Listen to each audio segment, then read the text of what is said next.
What doesn't? If I go to prison. Why? Why doesn't it matter to you? Doesn't your life mean anything to you?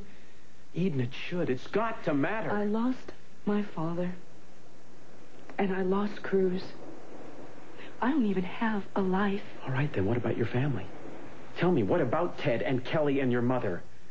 Do you know what this will do to them if you have to go to prison? They'll understand because they know that Daddy wanted me to. They know that I suffered through this. All right, then, Eden, if that's true, if that is true, then they are not going to want to see you punished. Don't you understand? It'll hurt them. It'll destroy your whole family in 1,000 ways. And Eden, what about Cruz? Do you know what this will do to him? It'll kill him. And he'll hate me. Because he's never agreed with this. He saw it as a sin. A sin. And he'll never forgive me for this. Eden, then don't tell him. Don't tell anyone.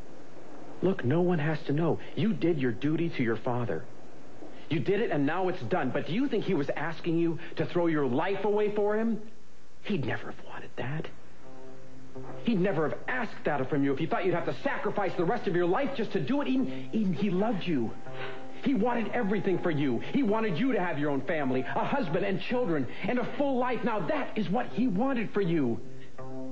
Eden, do you understand? Don't throw that away. What good will that do anyone? I mean, who is that going to help? You are not guilty for anything, nothing.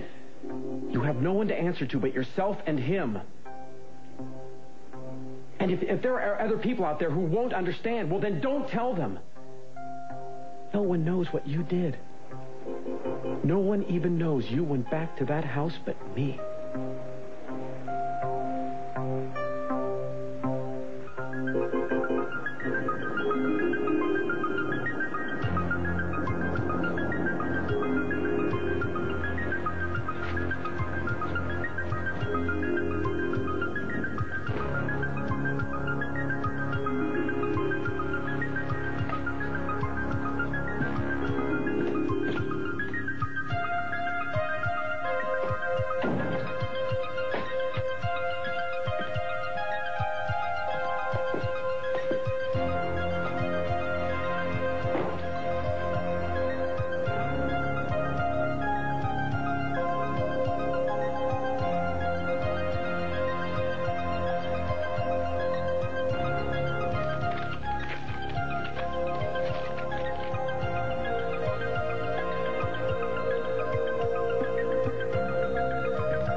What did Gina tell him about Cece?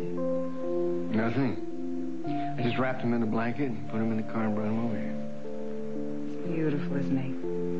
So young and good. He's our grandchild. I'll tell you something. That's one thing I don't regret. Where's my mommy? Hey. Where's your mommy? Well, your mommy, Mommy had to go to the hospital because your father, C.C., isn't feeling too good. So that's where she went. She's in the hospital. Mommy went to see him? Yeah, your mommy went to see him. She's a little worried about him, but he's going to be fine now. Feels better now? Yeah, he feels better. How do you feel? You look a little sleepy. You want to go upstairs to your room? No, thanks. No, thanks. What would you like? Story. Oh. A story? You want a story? Yeah. Oh, I got about 500,000 stories. Come on, buddy. Get up here. I'm going to tell you Can I a story. say one? You can hear. I've got 500,000 of them. Didn't I? $500,000. Well, let me see if I can think of one. You know, when I was younger and my children were about your age, I used to invent these little stories, and I'd think them up right on the spot. So let me see if I can think of one. Once upon a time. Why does everybody start stories with once upon a time? You got an answer for that? No. Once upon a time, there was a little boy, and he was lost. Yeah. Oh, I mean, he was really lost. He lost his parents, he couldn't find his way home, and he was miserable.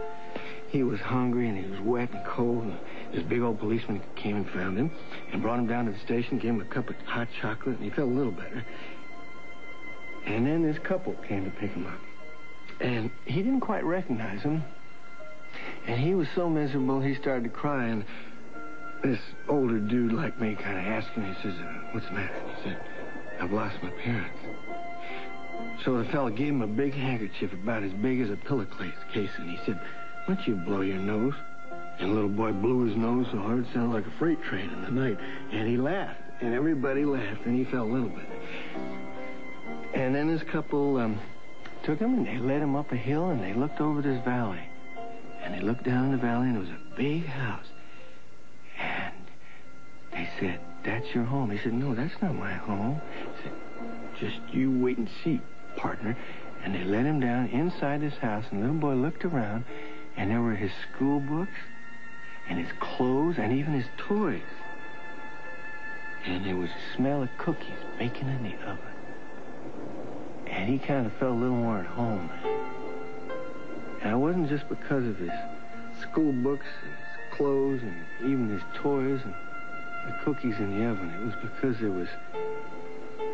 was love in that house. A lot of love, see? And this couple said to him, they said, we understand being lost because we have been lost ourselves for a lot of years. See, this couple were his grandparents. And they swore that nothing would ever happen to that little boy because they loved him so.